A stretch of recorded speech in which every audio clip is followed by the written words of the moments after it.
Yeah, so just wanted to do a quick follow-up video before the event actually starts. We got all the prices out now, so we're just going to go through the list of fights, picking out the ones that are the most obvious value.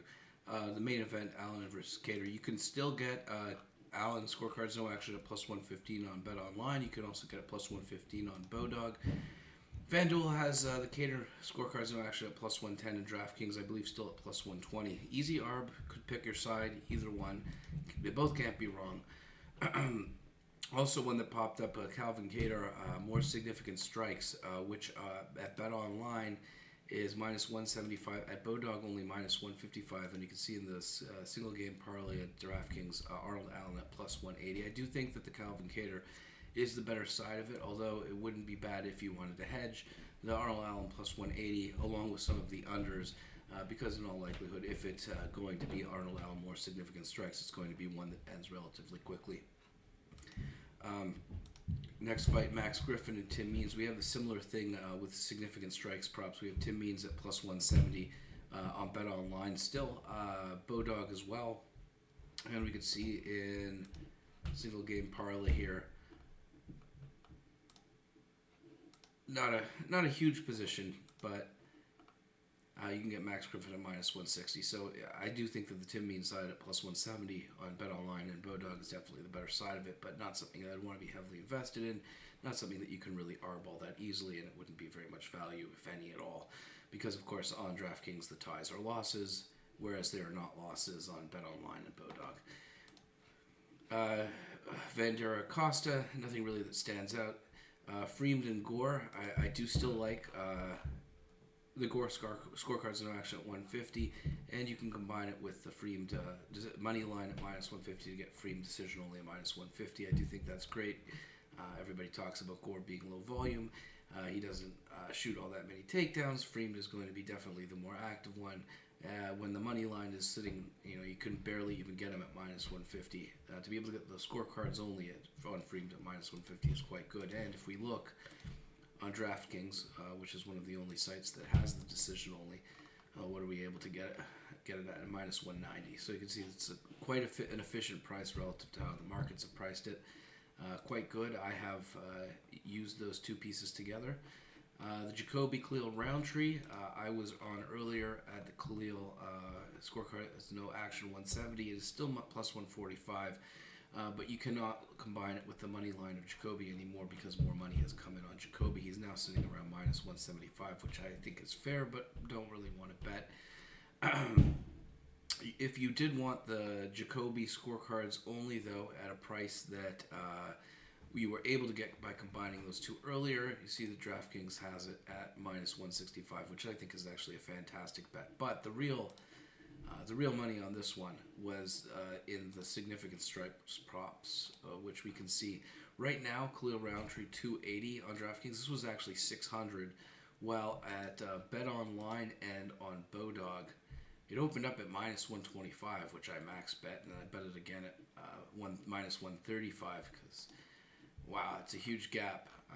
It is right now sitting at minus 165 for Jacoby more significant strikes, which is still a big arb with the 280, but I do think that the Jacoby side is the better side of it. And if you were to hedge, probably take Khalil Roundtree combined with the under 1.5, something like that, because like with the other fight, like with the main event, if Khalil is going to have more significant strikes, it's most likely going to be from an early finish. The caps on Bodog are absolutely massive for this one, and I know this was at minus 135 for quite a while.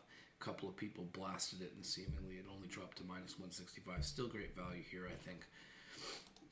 Congratulations to anyone else who got in at minus 125 because that's just printing money. The Hawes-Dolidze fight, not all that much to be said. There is an under 2 takedowns prop that was a big arb, but that has since been taken away. They've changed the prices. Arlovsky Rogerio. Arlovsky decision only on DraftKings was quite good, mainly because his decision prop was paying the most, and Rogerio's decision price at the time was paying the least. Let's see if that's still up. I don't think that it is, but I think we're getting slight plus money on Arlovsky decision only. And now we we are getting.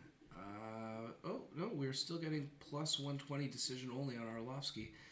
Quite good. You got to figure if it goes to decision, Lima's definitely going to come out strong in the first round, but he gasses hard and he gasses quick.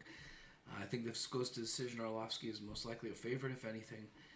It seems that their scorecard-only prices have not changed to be consistent with how the decision bets have changed. You can see that this has been bid down from 330, and this has been bid up from 180. So they're actually a little bit closer than they were before. The Holmes, Young Park. I quite like the Holmes submission price, which was available. It is no longer available. It was at $900, I believe, here. It's still $850 on FanDuel.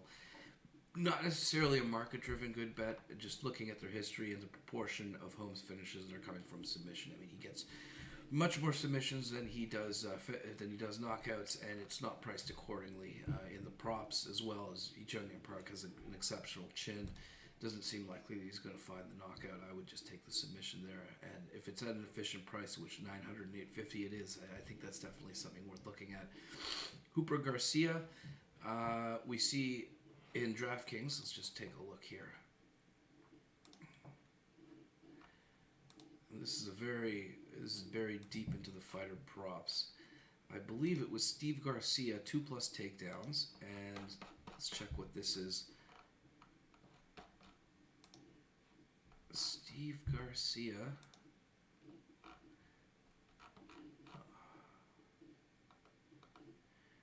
Total takedowns under 1.5, so under 2, minus 175, and it is in the DraftKings plus 205. So it's shifted a little bit on both sides, I believe.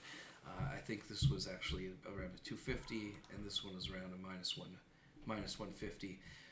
Was a nice one. I think the under is actually quite good in this spot still. I don't expect that Steve Garcia is going to want to go for takedowns, and if you look at a fairly small sample size, he has not had much success getting the takedowns against anybody except for the Bobble. What was his name? Sideshow Bob looking guy. The guy who gets knocked out all the time. Yeah, this is the only guy he's gotten 2 more takedowns against, and at minus 175, still probably good value. Last fight of the night, we have the Rodriguez-Weems. This has gotten smashed pretty hard. I know that a lot of people are on Rodriguez inside the distance, and it is now actually still even money on DraftKings, which is quite a bit better. You can see that it's as low as minus 150 there, and if we see on fight odds, I think a lot of sites it's gotten bid down minus 120, minus 150, minus 170. It's on Jazz, minus 120.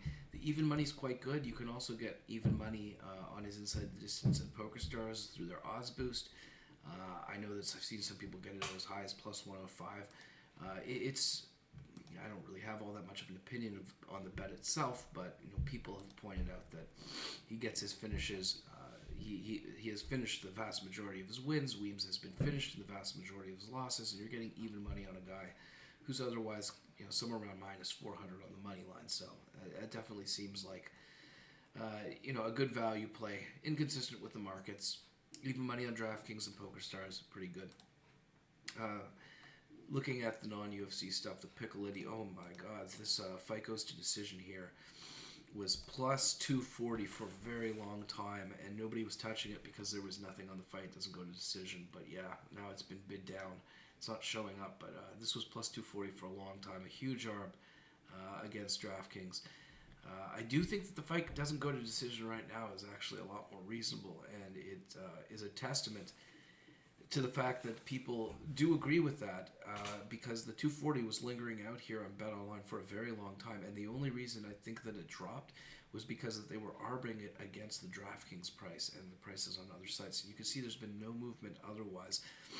I would tend to be on the fight doesn't go to decision. Mansour Bernoui is killer be killed would be one way of putting it, but he's finished the vast majority of his wins, and he's been finished in some losses. Piccolotti, more of a decision-driven fighter, but at minus 120 for a 5-round fight, this seems like it's almost too good to be true. I did take a fair bit at 240 for fight goes, and then mixed it in with a bunch of the decision, the fight doesn't go to decision at minus 120, as well as there were a couple of outliers here. The Barnui at plus 190 inside the distance is actually, I think, better than the Piccolitti at 350, at least relative to how the market's priced it. Any other things? Oh, there was a bit of a debacle on the PFL. I think that I recommended. Where's that PFL? Fat fuck. It has. That's all the way down here. Yeah, the Aspen Lad was 190. I took it at 190. 5 Dimes and Betway released their prices plus 200 on Aspen Lad. Well, was a fantastic ARB. As it turns out, I and a couple of the people that I know got banned on 5 Dimes for betting what they said was a mistake line, which is interesting because Betway also had it at plus 200. And so 5 Dimes no more for me. They told me that I could withdraw whatever the balance is, and they did not like that I was betting the Aspen Lad at plus 200. Although I do think that that is probably closer to how the line should be set. I still am surprised that Julia Budd is only now at plus 175. I expect it to continue to drop. You can see they opened it at plus 120, and it was really probably one buy in such an early market that pushed it up to 190, and just nobody's been touching it because it's so far away. But I think that's going to continue to drop. Good to get on that early. Yeah, so that's all of the things that really stand out. As far as other bets go that I have on the fight, I have Arlovsky decision at 330. I have Arlovsky decision only at 125. I have the Rodriguez inside the distance at even money. I have a bunch of ARBs on the Allen and Kattar fight, and I have a lot of different significant stripe spots, but not really much on the money line. Nothing really stood out this fight. Hope you guys got at least a little bit of value out of this. I know that if you just took all of the ARBs that I was recommending, you probably could have made several hundred just on those alone and guaranteed profit.